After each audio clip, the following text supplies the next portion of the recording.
Okay, welcome to the Cheap Seats podcast here on YouTube. And today we're going to try something a little different. Obviously, the NBA Board of Governors, the rumor has come out that the NBA Board of Governors this summer will be looking to vote on expansion. The obvious choices for teams, as been talked about for a while now, would be Seattle and Las Vegas. We are going to go through a mock expansion draft using the Spotrac expansion draft beta test that they're running right now, because I figured it'd be a fun thing to do. So let's go through some rosters. Let's go through some protections. The basic rules are you can protect up to 8 players. Unrestricted free agents don't need to be protected. There's a lot of different mechanisms that are going to go on in this situation, but it's something that we could have a lot of fun with, and we're going to try it out. Obviously this is going to be divisive. There are teams, Toronto, Oklahoma City, et cetera, where the roster protections are going to become like a real point of conversation. Obviously, prior to any expansion draft, and this wouldn't be, we're basing this off of this summer going into next season. The reality is going into an expansion draft would probably be 2 seasons out at minimum, maybe even 3. But we're going to do this exercise based off if the expansion was happening before the beginning of next season, and go through and have some fun, because I think that things like this are fun ways to talk about player values, talk about contract values, and kind of the mechanism of the cap and apron system that we have currently, and kind of how teams will view future values of different contracts, and how different teams can approach the idea of an expansion draft as a workable way of getting cap relief, rather than through trades. So we're going to go through, we're going to try this out. I've just started playing with this expansion beta test right now, and it's pretty cool. So let's flick over and I'll show you kind of where we're at with this.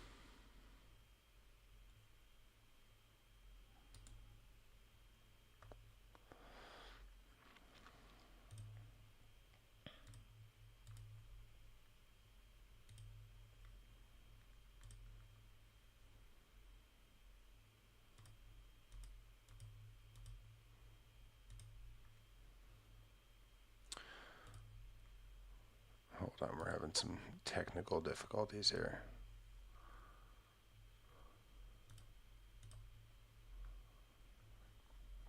Let's see if we can get this up and running. There we go. Okay, sorry about that. So let's take a look at the Spotrac setup. So basically, it gives you the opportunity to look. It breaks down every roster in the NBA. It gives you the opportunity to kind of understand where teams are at, and we're going to go through each team individually. So as you can see, I've protected 8 players off each team going forward. The idea is that Seattle and Las Vegas will be the 2 expansion teams. So for the Atlanta Hawks, I've left Corey Kispert unprotected, Buddy Hield unprotected, Jurisic unprotected, Keaton Wallace unprotected, and there are like difficult decisions that have to be made here. Obviously, it shows some players are ineligible. There are difficult decisions to make, like I went with the approach of if a team just gave up assets to acquire a player, they're probably not willing to leave them unprotected. So that's what I've done here. And there's going to be disagreements. My approach and your approach might be very, very different, but that's what we're going to go off of. The Boston Celtics, Sam Hauser, Luca Garza, and Amari Williams left unprotected. The Brooklyn Nets, we decided to go with, and they have a lot of asset players, is the other kind of tricky thing here. So Terrence Mann unprotected was an easy one. Zaire Williams and Noah Clowney, though, like I had some real concerns about leaving Clowney unprotected, but like the reality is, and the approach that I took with this is that they are going to go with the high level draft picks that they've just invested in. Clowney, I think, has a lot of potential, and there is a potential world where I could see them leaving a guy like Ben Suroff unprotected and keeping Clowney. I totally understand the debates around it. Actually, you know what? I really don't like Ben Suroff as a player.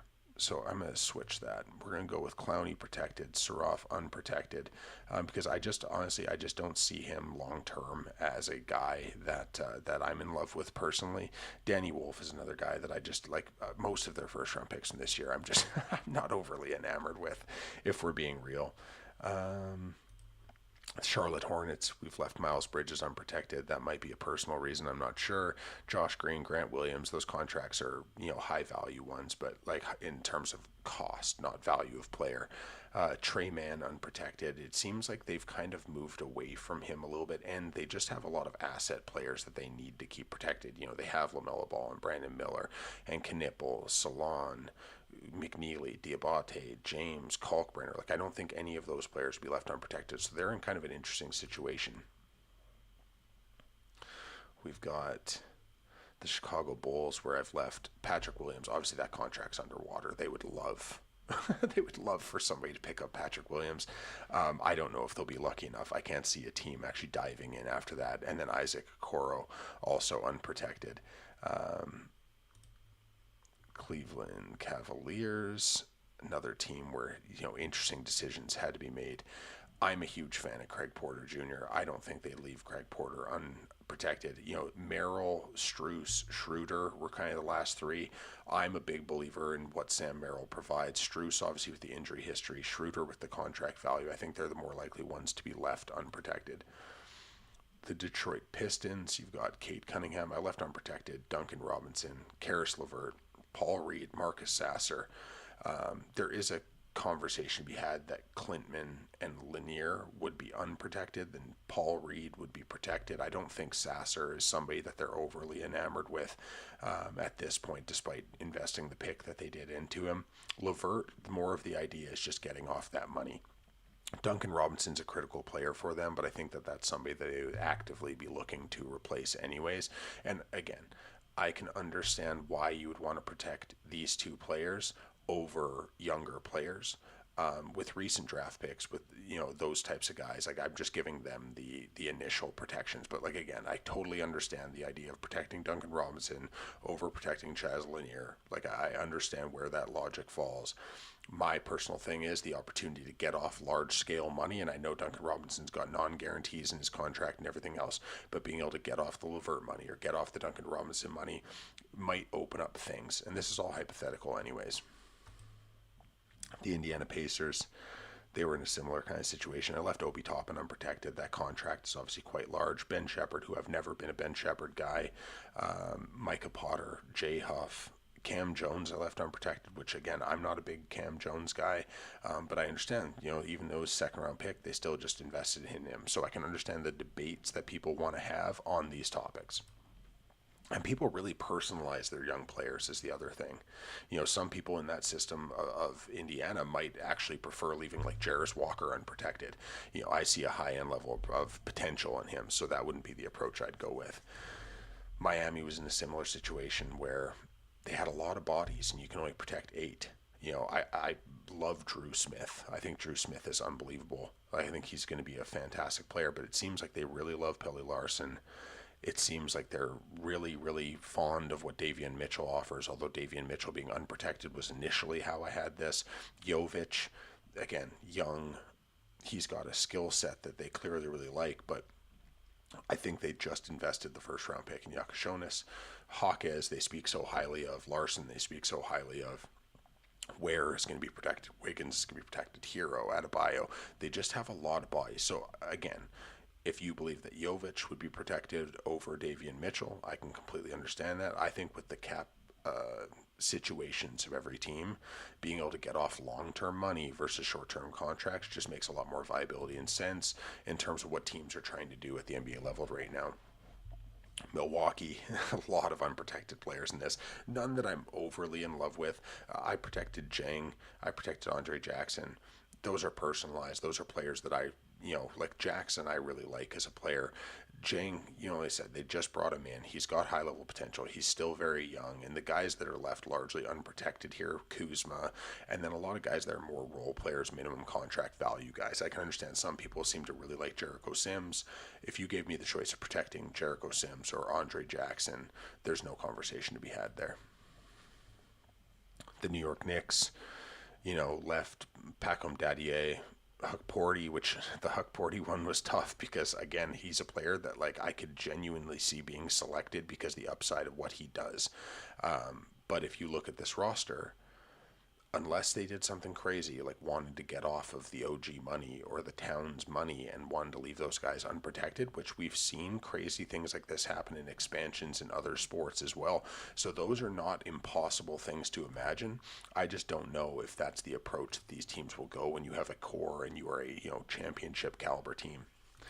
The Orlando Magic is one of the most fascinating ones that I had to deal with because they have so many bodies. And when you look at it, you go, Noah Penda was just drafted. They want to protect Noah Penda. But if you look at the players that are unprotected on their roster, Jonathan Isaac, Goga Batadze, Wagner is a free agent. Initially, I had Wendell Carter unprotected, and I had Noah Penda protected. Will they be putting themselves in a situation where all three of their centers are left unprotected going into an expansion draft? Like, I could see it. The unfortunate thing is I do believe that Penda would be selected, but would you rather Noah Penda be selected, or would you rather Wendell Carter Jr. be selected?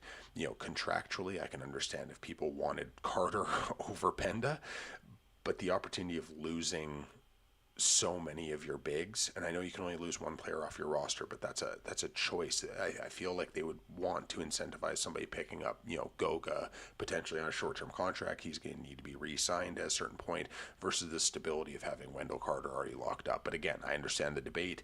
If you want to protect Noah Penda, if you don't want to protect, Tristan Silva, or if you don't want to protect Wendell Carter, I can understand those logics as well. Philadelphia, I left Paul George unprotected.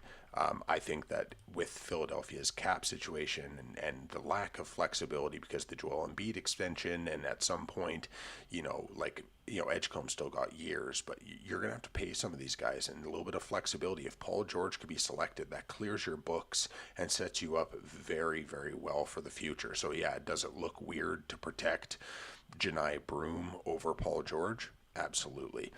Logically, when it comes to a cap system, though, I do think it makes a lot of sense. Toronto Raptors is another interesting one. Leaving Quickly unprotected, leaving Pirtle unprotected, leaving Trace Jackson Davis, Mogbo, and Jamison Battle, which that one hurt me. Normally, I would have protected Jamison Battle. I would have honestly preferred to leave a few different players exposed because I really appreciate what Jamison Battle does as a player, but I can see them with the role that he plays. It doesn't seem like he is necessarily a guy that they view as a building block piece or a future rotation piece. I could see them leaving him open, but the real hope here is that one of Quickly or Pirtle would be selected to clear some of that book space, right?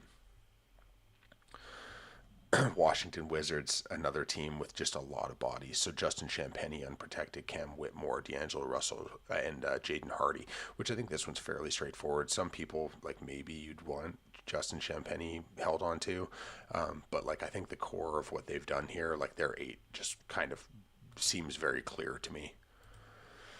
The Dallas Mavericks are next. We left Klay Thompson unprotected, Caleb Martin unprotected as well.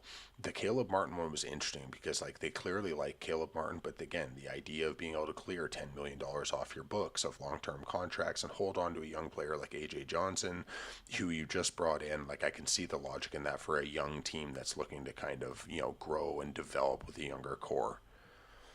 Denver was another interesting one where, Valanciunas, Najee, Julian Strawther all left unprotected. I think that's fairly straightforward. Golden State Warriors, we left unprotected Al Horford, Melton, Santos were the 3 that were exposed. There are thoughts, I'm sure some people would consider leaving Jimmy Butler exposed because the likelihood of him playing next year, at least for the majority of the season, is unlikely, right? But he is a tradable asset on a large expiring that allows him to do work. So that's the logic that I use there. The Houston Rockets are next. We left Dorian Finney-Smith unprotected, Clint Capella unprotected, and I think those are the 2 logical names. Los Angeles Clippers. Bogdanovich, Lopez, Jackson, Batum, Beal. They had so many guys to protect. They have a mixture of young players and old players.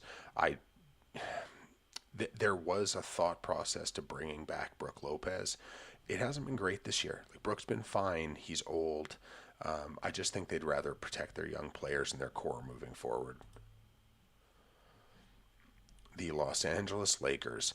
We left Buffkin and Bronny James unprotected. I think that those are, logical choices. There is also the thought process that maybe you'd leave Jared Vanderbilt exposed, or you'd leave Marcus Smart exposed. With Smart makes less sense because the contract value is low, but like a guy like Jared Vanderbilt, he's got contract term. He makes like reasonably big money for what he is. So maybe you would prefer to protect a Bronny James at a low salary number versus, protecting Jared Vanderbilt. I can hear that argument as well. But again, when it comes to the opportunity to clear cap spaces, especially as a team that operates above the cap with consistency, that's always the angle that I'm going to kind of prefer in evaluation, just because like it's so hard to clear your books without attaching assets. So if a team will do it for you for free in an expansion draft, there's just a logical pretense that makes sense there. The Memphis Grizzlies were one of the really, really hard ones that I had to deal with. They left a lot of talent unprotected. So like Caldwell Pope, that contract, I understand why you would leave that open.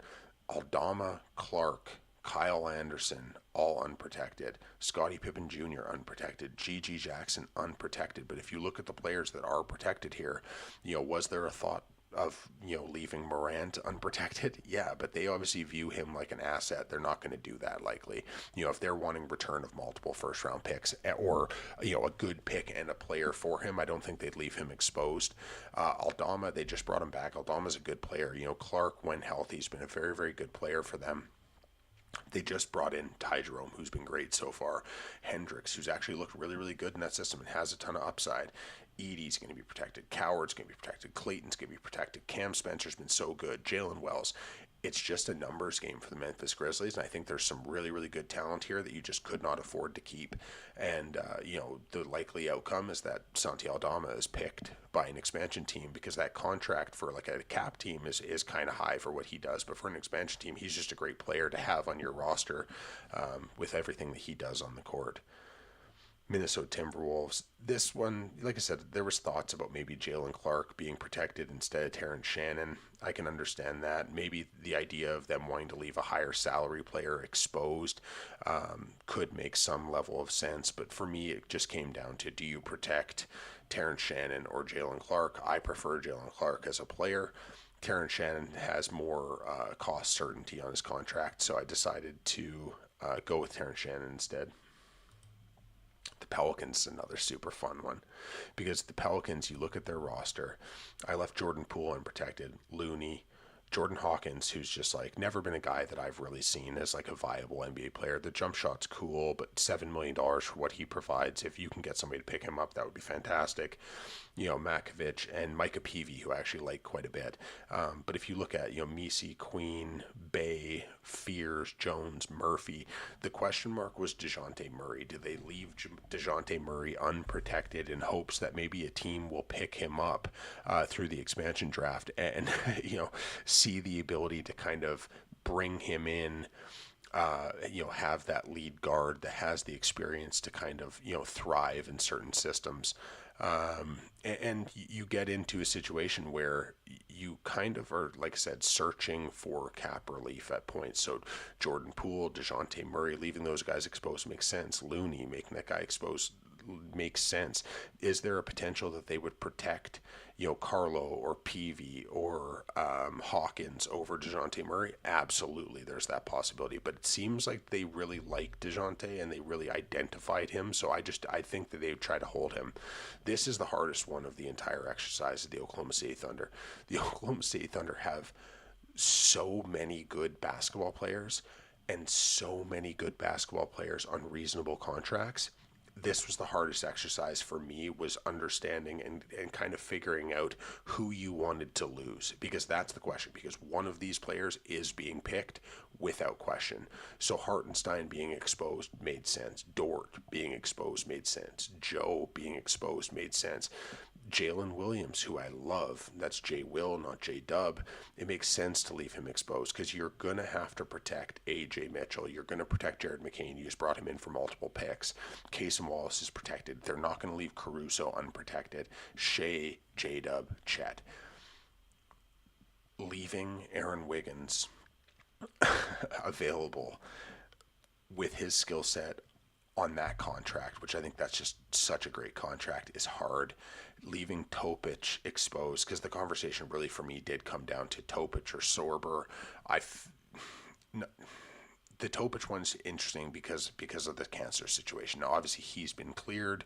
Will he come back? I was higher on Sorber for them, especially with the opportunity of potentially losing Hartenstein. I think Sorber is somebody that has more of a building block and more of a space for minutes sooner if he comes back from the injury. Fine.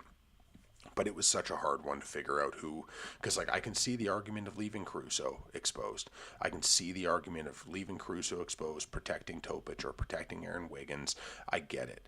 So if your opinion on this varies or differs from me slightly, I completely understand. This was the hardest one of all the teams for sure. We've got the Phoenix Suns. I left Grayson Allen, Royce O'Neal unprotected, protected all their young guys. The conversation for me largely came down to Jalen Green, who I don't really love as a basketball player in general, or like Grayson Allen or Royce O'Neal. I ended up leaving Grayson Allen exposed because Jalen Green, obviously, they just made a trade for him. They have a lot of invested in him. So I figured maybe they would want to keep him. If it's my roster, I'm probably exposing him and looking to move off of that money for some level of flexibility, though, to be fair. Portland Trailblazers, I left Jeremy Grant exposed. Rupert exposed, and then the hardest one, and Chris Murray. The hardest one for me though was Vit Krejci, who the contract's great and he fits exactly what they need, or Drew Holiday. There was a moment where I had Drew Holiday unprotected because the contract is long and the contract is expensive, and if they could move off that contract, I think there is a level of like possibility where it's like, you know what, maybe this is the move. Maybe we get off of that money, future value. We have a ton of guards. Like there was the possibility of leaving Dame unprotected as well, but that contract value is pretty good. Even if he comes back and he is a bench guard for them, like I like the value of that deal. The Drew contract's underwater. Like I love Drew. He's one of my favorite players. But long term, that money is, difficult to manage. But so that's the approach that I went with, though. I decided to hold on to Drew. Sacramento, we left DeRozan and Levine unprotected, held on to all their young players. There was, I guess, a thought of seeing about Malik Monk being exposed, but I think, DeRozan and Levine make the most sense here. San Antonio Spurs, we left Luke Cornett unprotected. Jeremy Sohan, who obviously, there's going to be a mutual separation there. So that makes sense to me. Cornette, though, there was a consideration of maybe not protecting like Champagny or Keldon Johnson, whose contract's kind of high. But when it comes down to it, I think Cornette is the most expendable of those players, despite the fact that he's a very useful basketball player. And lastly, the Utah Jazz. I left John Konchar unprotected, Svi Mykhailiuk, Vince Williams, and then I also left Kyle Filipowski unprotected. This conversation for me came down to Filipowski versus Cody Williams.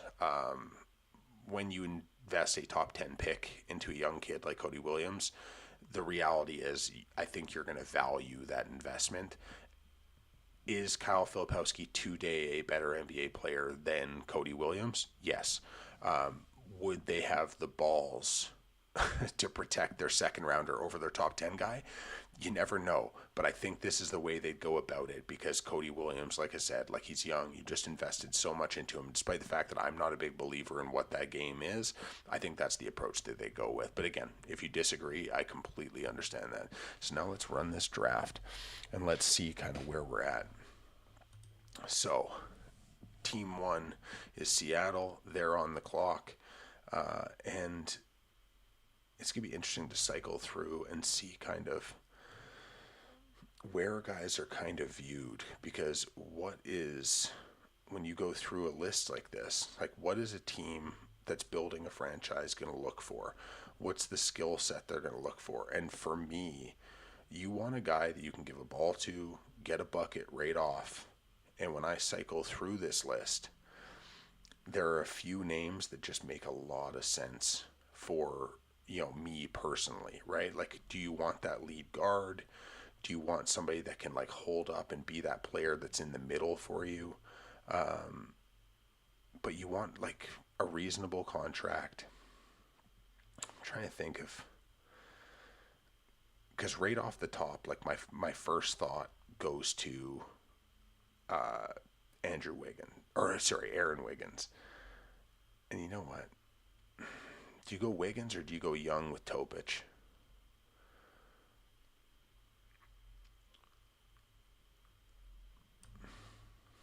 I think that there is a really, really good chance that a new franchise would end up going with Topic. I think Topic is the first pick with that upside, that potential. Let's go with it. So with the first pick, Seattle picks Nikola Topic. Now Vegas. What is Vegas going to do going forward? So there are some options here. Like, do you go for a more established guy? Like there are obviously high level scorers here. There's Paul George and there's, Zach LaVine, and you've got guys like DeRozan. I just, like, personally, I'm not going to go through and try to pick. I'm not going to try to pick guys that are older players, guys that maybe like the ceiling is kind of gone from them. I want guys that can be, you know, players for me for the next, 5, 6 seasons. So with their first pick, and I know this isn't the most exciting thing in the world watching me scroll through picks, but I am a natural overanalyzer. And there are like real considerations here because I just think that when you have the opportunity to get like a real center, Goga Batadze is just a guy that, like, I think you can build a defense around. I think he's so defensively impactful. When you have a chance in a city like Las Vegas to go get a legitimate star, a big name though, like that also makes a level of sense to me. Or do you go with a high potential guy who's young? And I think that's the approach that I'm going to go with. I think Jovic is the dude. So I'm going to go Jovic for their first pick. Building youth, high potential. I just think that makes a lot of sense. So we got Seattle back with the first pick. They chose a point guard with the first pick. I think they would go for Batadze. I think Goga's the dude here. Build that foundational defense, right? Las Vegas, they went big wing with the first pick. Do they try to go with, like a aggressive, viable, defender or point guard? There are like interesting players on this board that I think could make a lot of sense for an expansion team. Like, I think Drew Smith is just like a guy that can do so much. I think there's teams that are also going to be attracted to the idea of like a Filipowski for an expansion team. Him being able to come in and do those things makes a lot of sense. I think that Vince Williams Jr. would have a lot of teams like very interested. I think a guy like Huck Porty could be an interesting pickup for one of these teams as well. So it's curious because, like, do you go with the guard or do you go with the defensive anchor? And you know what I'm going to do? And, like, people are going to hate this.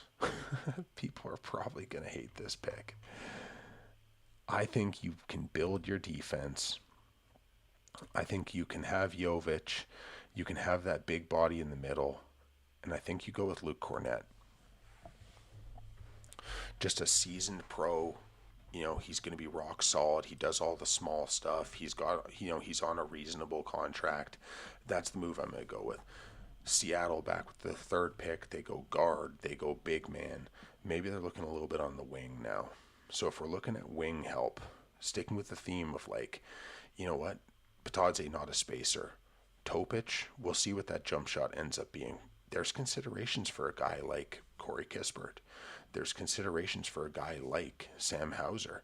Boston would probably love that too, to be able to move off that contract with like the amount of money on their books currently. Like Cam Whitmore is a high potential dude.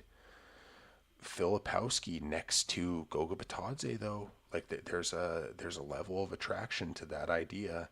Vince Williams is kind of a do-it-all guy. You put Vince Williams next to Topic, it's not going to space the floor effectively though.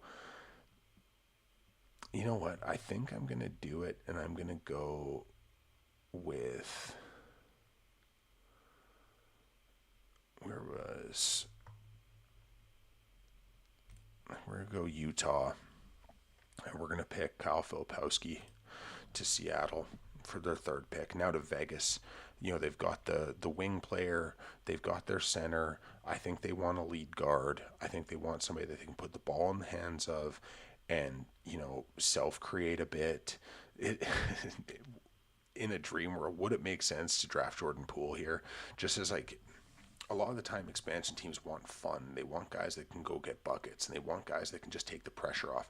There are also options. Like, do you go get a Dennis Schroeder who's on, like, like his contract might be slightly underwater, but not for an expansion team with the values that they're going to be showing, right? So maybe a guy like Dennis Schroeder to be a guy that can come in and run your team.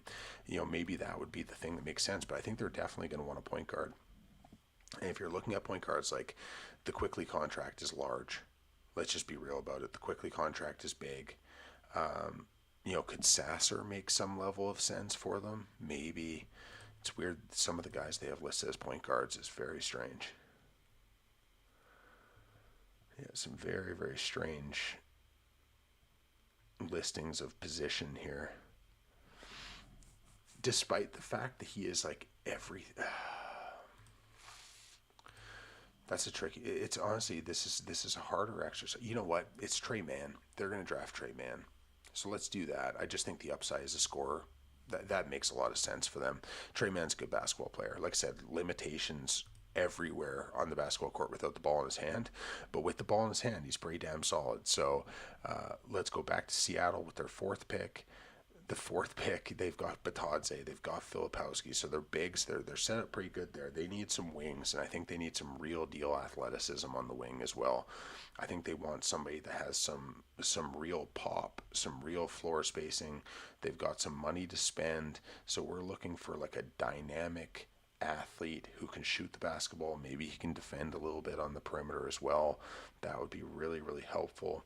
So who are kind of the, like, do they go with a big money guy? Do they go with a guy like Cam Whitmore, putting Cam Whitmore on the perimeter of this team? Like, I'm lower on Cam Whitmore than a lot of people, but being able to put him on the perimeter, on the wing with this group of guys, I think it looks pretty good. A guy like Vit Krejci too, being able to put that shooter in amongst these dudes makes a lot of sense, and that contract is super, super cheap as well.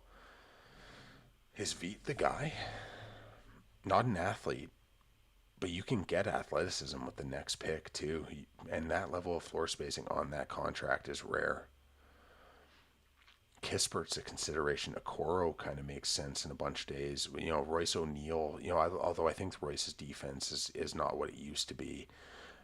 I think that Vit Krejci just makes a ton of sense here. Like I said, that contract, that skill set, we're going to go with Vit. And obviously the expansion teams aren't just looking to draft the best players available, right? They're looking to draft fits.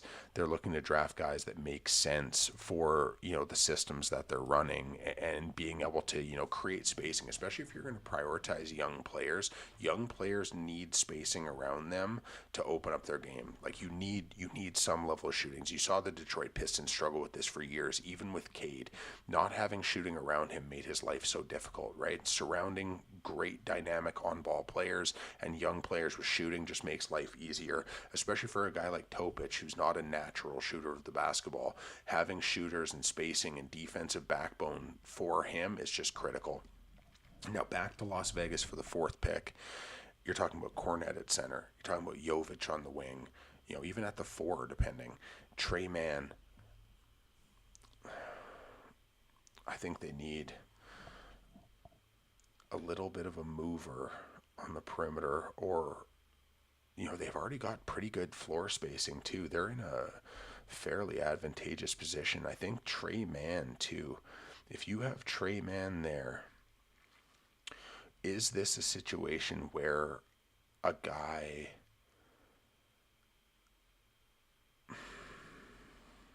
I don't know, that's tough. Like Cam Jones, that backcourt would be so bad defensively.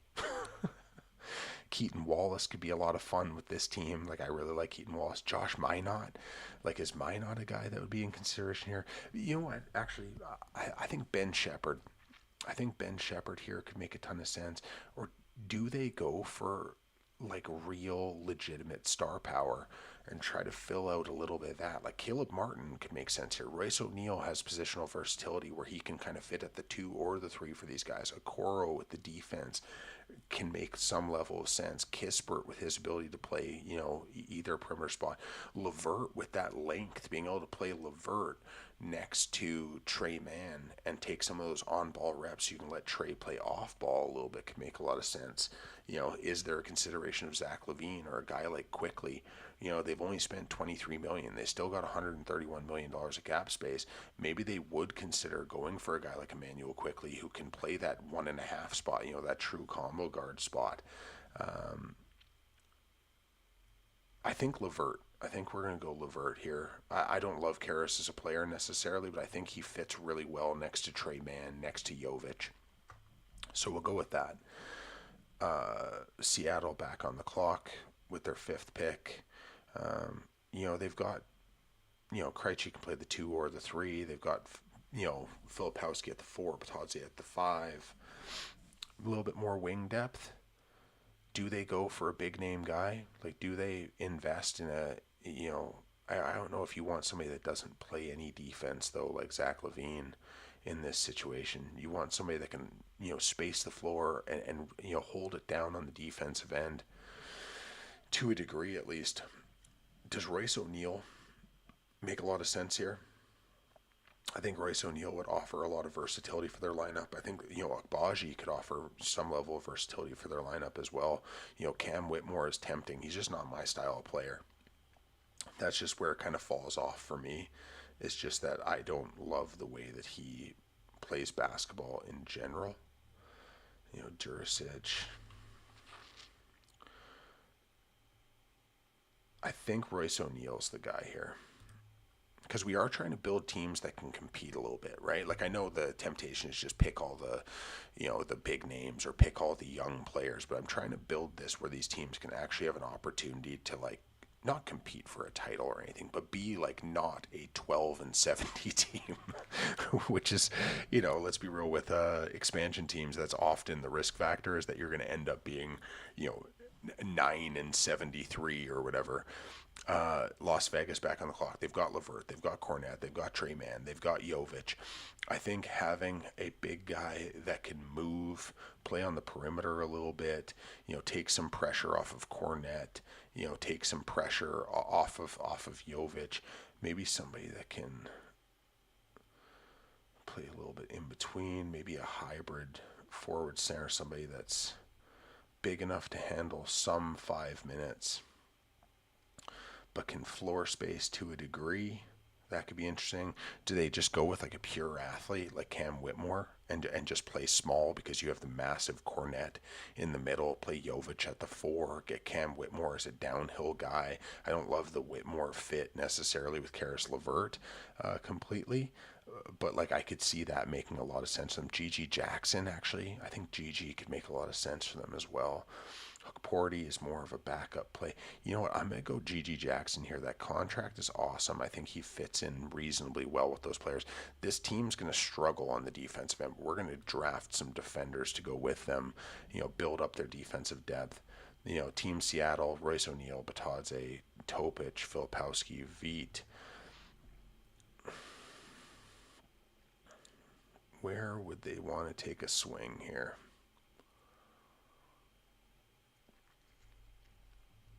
Probably like a really professional backup guard. So again, Schroeder is kind of top of mind right now. Russell, no. Melton to a degree fits. Ben Shepherd to a degree fits. I don't want Ben Shepherd on ball. Keaton Wallace is like a really, really tempting one because I think Keaton Wallace is pretty damn good. Bronny, if you want to bring in some eyes, maybe Las Vegas ends up drafting Bronny at some point because maybe LeBron will end up being one of their owners long term. You know what? I think that Dennis Schroeder makes sense in this spot for this team. veteran backup guard, take some of the pressure off Topic, can play heavy minutes if need be. Like I said, just a professional guy who knows his role and has performed really, really well throughout his career in these types of situations. Obviously not with expansion teams, but you can kind of fit him in. He has some role versatility, whether you need him to start or be on the bench or be a primary scorer or be more of a guy who just does a little bit of everything. And when he's committed, he can play, defense at the point of attack fairly well as well. Las Vegas needs some defense. They need some guys that are just they're gonna ball out on the perimeter, defending all over the place. Like Terrence Mann's a pretty good defender. Like there's a possibility there. Like Caleb Martin's not the best defender in the world or anything, but like Caleb Martin for the team like this could make a little bit of sense as well. Zaire Williams, again, iffy on that as a fit. D'Anthony Melton kind of fits in here as well. Minot, is this it's weird to think that Minot might be a guy in a situation like this that actually becomes quite valuable. But I do really like him as a player. Do they go just and get their backup center who can space the floor though too and defend? You know what? We're gonna go Jay Huff here. I think having a center rotation of Cornette and Jay Huff, you get massive size, you get shot blocking, you get a little bit of floor spacing with Huff. I think that pick just makes sense for them. Build that back line. You're guaranteed now to basically have 48 minutes of competent center play. I think that honestly Seattle with this pick might end up going the same direction. Who do we have for viable? I think this is where Ariel Hawkparty goes. He can play a little bit of the 4. He can play the 5. I think there's potential there. Physically strong, does a lot of those things. Put him as a backup to Batadze. You've got enough youth. Is there a temptation that they would go after a guy like Jakob Poeltl? They have the money to spend. I don't know if they want to spend up the cap. Does a guy like Garza make sense with the scoring ability that he has? I'm honestly unless there's a 4 listed as a 5 or a 5 listed as a 4 here, Isaiah Jackson's a no. Honestly, I think that for this roster setup, I'm gonna go with Ariel Hawkparty because that contract's super cheap, and I think the player is rock solid. Las Vegas back on the clock. They just doubled down on centers. They're kind of set up at their center spot. You've got LeVert, you've got Trey Mann. I think they could use another dynamic ball handler, another guy that can play the point. I don't know if they'd invest big and go for a Quickly contract or something like that. Let's see who's listed as a 2. Because sometimes the listings on these are strange in terms of the positional listings. A guy like D'Anthony Melton makes a lot of sense here too. He can play on, he can play off ball, he defends. There is that consideration. Would they pull the trigger on a Levine guy just to have that player? The contract doesn't have a ton of term left on it. They've got a ton of cap space available to them. I'm not gonna lie, I don't love it. I don't love the fit. But maybe it is time to take a shot on one of these high level guys. I think they do the Sacramento Kings a huge... that's really, really hard. That's a hard decision. Do they go Zach LaVine? Do they go Jordan Poole? Or do they go with a guy like Quick? I think Quickly with the scheme versatility makes a lot of sense for them. Maybe I'm biased as a Toronto Raptors fan, but you know what? I'm going to get them to pick Immanuel Quickley here. Because I just think that you pairing Quickly with with Trey Mann and LeVert it gives you like a really good floor spacing, penetration, play in transition trio of guards there. It makes sense. Like he's not worth that contract, but like they don't have long-term financial commitments on this roster. So I think there's actually a logical process that says that Emmanuel Quickley, even if he was the sixth man on this team, even if he started and LeVert was the sixth man, Trey Mann, like they can all kind of play scheme versatility with each other. So I actually like that as a roster fit. Back to Seattle with their eighth pick. With the eighth pick, they doubled down on center. They got their backup guard, or potentially their starting guard. Like Schroeder probably starts. Topic probably comes off the bench realistically. They got Royce O'Neal. They've got some shooting. They have a ton of cap space left. Who is interesting for a team in Seattle? They've got. Do you get a little bit more size? Do you get more wing depth? Do you go for a high potential guy? This team still kind of, it's got some defensive potential as well. You know what? Let's have some fun here. And let's say they've got Schroeder, they've got Topic. Topic has questions about health. At the two, they really don't have a pure two. Let's do it. Zach LaVine to Seattle. Let's go crazy. Do I like it? No, not really. Would it be fun to see? Absolutely. So let's go with the fun approach here. Las Vegas, they need a lot on the wing. Right now, their wing depth is not great. They don't really have a true four on their roster. Gigi's kind of a four. Jovic is kind of a four. Their two big men are like legitimately pure centers. So I don't know if that's the natural fit. So I think they need like a legitimate four man. So let's see who fits the mold as a four that can come in. They're another team that still has a lot of money to spend. Dorian Finney-Smith coming in as that wing defender, can play the three, can play the four. The contract's not great, but it's not the worst contract in basketball. They still got $80 million under cap. This is what their eighth pick overall. Williams' contract is such a negative. Kuzma doesn't really fit with this roster construction at all. Although, like there is the idea too, like Kuzma only making $20 million. You put him in, he offers a little bit of versatility, but then you do have some extended money.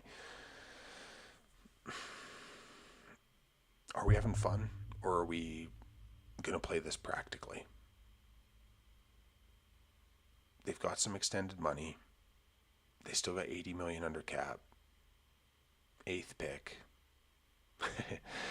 Does a starting five with Quickley, LeVert, Kornet, Jovic, having that scheme versatile 3-4 man like Kuzma. Maybe he fits here. I don't like the spacing adding him in. You know what? I'm gonna go, unless there's a 3 here. Oh, there's some interesting names here too, because like Zaire Williams kind of makes sense here to an extent. Kispert kind of makes sense. Sam Hauser right here makes a lot of sense for me. I love the spacing that he provides. He doesn't defend, that's for sure. But like he's a functional defender. He's just not a good defender. You know what? I'm gonna pick Sam Hauser for Las Vegas. I think that floor spacing is just so critical. And they have a lot of shooting on this team, and I just think that where the NBA is going, providing as much shooting as you can for your guards, especially if your guards are not necessarily like the truest point guards you can find, I think that having that shooting around them just gives a lot of access to the paint. And for guys like Quickley and LeVert, I think having that paint access is so critical for their games. Seattle back on the clock with their ninth pick. At the point guard spots, you've got Topic, you've got Schroeder. At the 2, you've got LaVine, you've got Vit Krejci. At the 3, you've got Royce O'Neal. The 4, you've got Filipowski. Hukporti can play 4 or 5. Batadze at the 5. Do you go with another hybrid big? Do you go with a 3? Because right now the wing depth, like I know LaVine can play the 3 to a degree. Krejci can play this. I think you need another hybrid big. I think that in this spot, Dorian Finney-Smith makes a ton of sense. He's big. He's physical. I know he's not the biggest guy in the world or anything, but he's physical. He plays the 3-4. He can defend up a little bit. Can't obviously play the 5, but you've got 3 guys there that in different functions can play the 5s to a degree. I think that Dorian Finney-Smith makes a lot of sense here. I think Caleb Martin makes some sense here. And that having that wing defender, you know what, let's go Dorian Finney-Smith here. I know some people might be low on Dorian because of the injury problems this year and whatnot, and the contract number looks bigger. It's bigger than it probably should be, but like I still like that as a fit.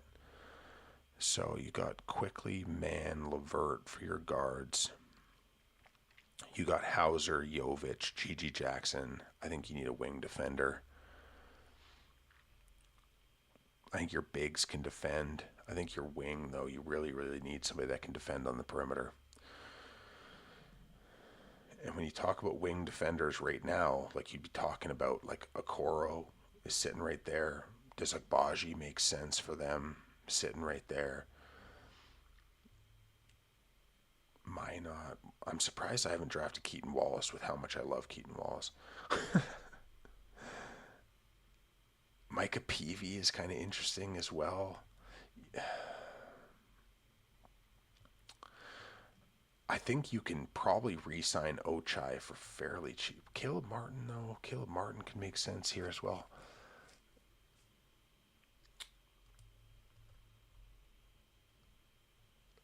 Let's go with Okoro. Not a player that I'm enamored with by any means, but I think that there's some level of floor spacing ability there, although wildly inconsistent. But that wing defense with this roster, I just think makes sense. So let's go with Okoro. The 10th pick for Seattle. Now we're talking about extending our depth, maybe getting another true center on this roster, maybe getting like another real point. You know what? This is where it happens. Keaton Wallace. Keaton Wallace is going to go here because it's a player that I love, and I think that he can provide, like I said, that guard depth. That's important. 10th pick to Vegas. Do they just go get another wing? Do they go get another big? I'd say probably another big would make the most sense. Isaiah Jackson, adding a little athleticism, a little pop, right? They've got Cornette, they've got Jay Huff. Adding in somebody who's a little bit springier, a little bit smaller, a little bit more athletically dynamic, a little aggressive. Jericho Sims could kind of make sense here too on a cheap deal, because that contract is like very, very low, obviously, for Jericho Sims. There's the vertical physicality there too. Do we go Isaiah Jackson for $7 million, or do we go with Jericho Sims for 2.8? Do we go? Like, I don't love Cam Whitmore as a fit with Gigi Jackson. Do they go with a veteran as well? Like, you could always see them. Maybe they go out and a guy like Brook Lopez or a guy like Kevon Looney or Al Horford makes some level sense. Maybe Jonas Valanciunas. But with those contract values are fairly high for what they are. I think Jericho Sims, despite me not loving Jericho Sims as a player, I think he makes sense here. So let's get Jericho Sims. Seattle with their 11th player. They've still got $47 million under the cap.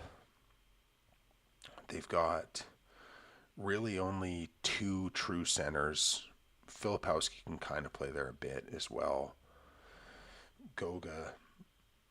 They've got Porty. I think they go veteran center. Maybe they go floor spacing. Give some shooting as a center, a veteran presence. I think everybody knows where I'm going to go with this. You want a big man who can shoot and be a leader and be that anchor. Brook Lopez. Let's do it. $9 million. Only the expiring on it too, so that clears the books, gives that veteran leadership. I think it makes sense. Vegas. What do we got here? Again, kind of short on 4s. They got $56 million.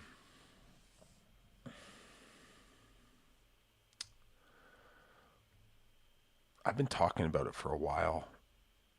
Maybe I just do it. Maybe this is where Caleb Barton makes sense. Do they want to take that contract though? Justin Champagnie could actually make some sense here. I think Champagnie's a little bit underrated. You know what? Carlo could make sense here as well. But they just drafted Sims. You know what? I'm gonna go for a player that I just really, really like. A player that I just really, really like as a player. You know, as a role player, has a little bit of potential. But I like Micah Peavy, so I'm gonna go with Peavy here. Get some undervalued youth. The 12th pick for Seattle. They still got 38 million to spend if they wanted to. I don't think they're going to want to spend all up to that. This is a team that lacks athleticism, like dynamic downhill athleticism on the wing. I think this is the fit for Cam Whitmore. Yeah, we're going to go Cam Whitmore here at 12. And then for Vegas's 12th pick, I think we're going to go depth guard, Las Vegas. Does LeBron James own the team? Is he going to be a part of that? I think he will. So I think it only, I hate doing this. I'm going to go Bronny James. That's going to sell jerseys. At the end of the day, these are businesses. And I think drafting Bronny James is going to get you to sell a jersey, right? Is it 15 picks? Is that what they're rolling with on this? Is 15? Wow. I thought they were going to cut it off at 12. That's usually how I've seen these things go in the past. So let's go with adding more depth, not expensive depth. Do we have Schroeder's decent guard defender? Let's get Jalen Clark. Just get that guard defense, that depth guy that can just really defend a point of attack. I think that's a critical piece. I think that they're kind of in the same boat where if they had another point of attack like Dog, I think that would be helpful for them as well. So point of attack Dog. So the D'Anthony Melton's still there. I do really like Minot though. I think I'm just gonna go with Minot here. I just, like I said, just enjoy him as a player. Seattle back on the clock. Now we're just picking guys that we find moderately interesting. Guy Santos kind of makes sense. D'Anthony Melton. Depth shooting in Strother could make sense as well. Let's get Melton. We're running out of players. 14th pick for these guys. I think, how much cap space do they have left? They still have $50 million. This is Caleb Martin here. And I think this will be the last pick for both teams. Seattle. They've got pretty good depth. Let's get the wing shooter, Julian Strother. And the last pick, they can't even make the last pick because it's Paul George. So they will decline their final pick because that doesn't even work for them. That's hilarious that they actually ran out of draft picks available because of the math. Will they have to adjust the roster rules? Because you can't even do that pick. So they're just not cutting it off. So you can just do as many picks as you want is the idea. So let's pretend those last two picks didn't happen because now they're an over the cap team. So we would have stopped. I think the draft actually sets up where it would be the top 12 is what you'd be doing. And then I think after 12, it would probably end. So if you look at those teams and how it was set up, like Paul George would not have been a selection after the 12th. I believe the other ones were Minot and Peavy, I think, were the three that wouldn't have been selected on this team. So essentially you've got Quickly, Levert, Okoro, Cornette, Hauser, Martin, Mann, Jovic, Sims, Huff, Jackson as your team in Las Vegas. In Seattle, you'd end up with Levine, Schroeder, Finney-Smith, O'Neal, Lopez, Batadze, Topic, Whitmore, Filipowski, Krejci, Wallace, Clark, and Hook Porty. Honestly, 4 rosters, I think that's overall pretty good. This is obviously the first time that I've ran through this kind of exercise. So, it obviously is going to take a little bit of work to figure out exactly what we're doing here and how things kind of play out. But overall, I thought that was super fun. I think that those rosters are pretty interesting. I think some of the decisions around protections could be very, very interesting as well. And we're in a situation where both these teams have a lot of cap space. They both have 3 open roster spots plus 2 ways, draft picks, all those things. They both be drafting. I think 5-6 is usually the way it breaks down, or 6-7. And yeah, so fun one. Check out Spotrac. If you ever have cap management questions or anything like that, Keith Smith does such a great job, and I think Spotrac in general is probably the best roster tool in terms of like understanding cap and trade navigations and everything else. And this expansion draft simulator that they have is pretty fun. So go and screw around with it, have some fun, and we'll catch you next time on the Cheap Seats podcast. And if you want, please follow, comment. If there's other content you'd like to see, let me know, and we'll go from there. But have a great day.